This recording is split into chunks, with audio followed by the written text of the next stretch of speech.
started this project and they basically handed me the responsibility of the audio for it, I started taking a look at the concept art that was being developed and taking a look and seeing the sort of Renaissance approach they wanted to bring in. And it became obvious pretty early on that this was the type of game that was a story-driven game.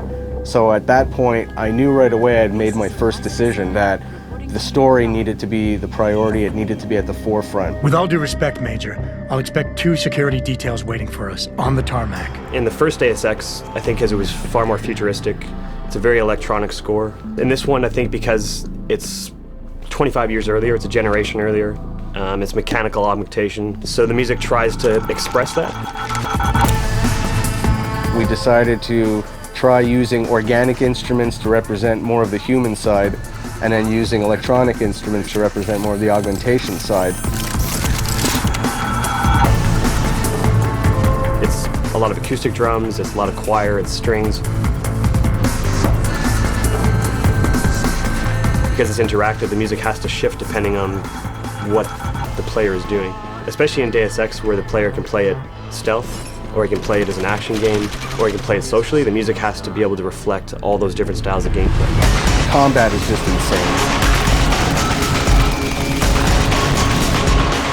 Making the weapon sounds is obviously the thing everybody gets excited about because it's a lot of fun to make things go boom. We worked with the weapons designer. We went through tons of different sounds, blending all kinds of different weapon sounds, tweaking it. We take real sounds, but we blend these sounds with other stuff. Like, it's not just like 3-4 sound blended together. It's like probably 25 sounds all together. You have to feel the things like they're real, but in the same time, you like to get these things a little bit more than real. Hacking was a fun part to do because it's kind of its own little battlefield in itself. It's you against the mainframe. And when you're hacking something, I want it to feel somewhat cerebral, but I also wanted to have that tension of like, okay, I can't afford to get caught here.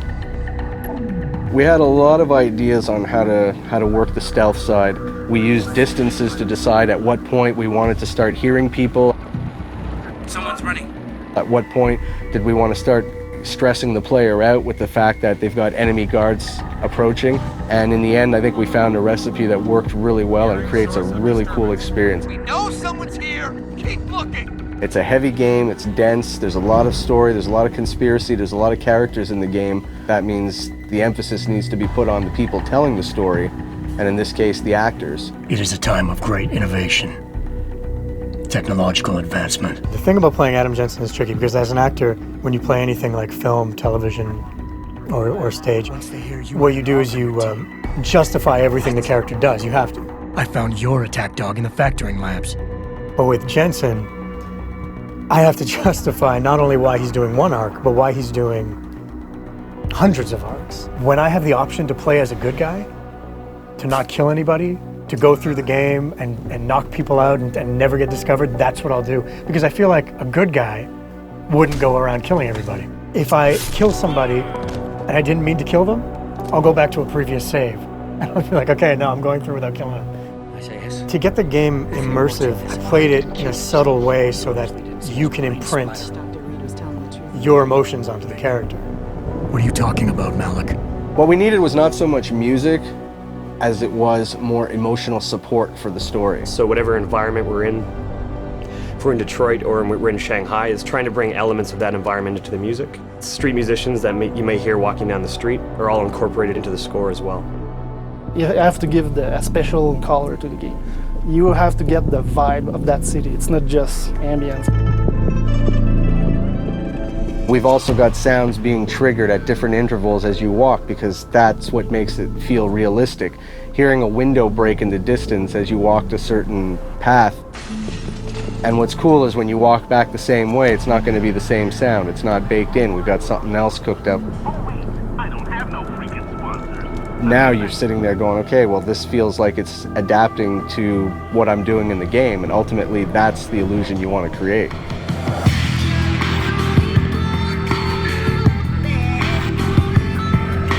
My philosophy on good sound design, I've often compared it to to trying to send somebody into a deep hypnotic state, and you're going down layers and levels of states, and the better it's done, the more your brain starts to release and give in and let you go into that sort of hypnotic state of playing the game.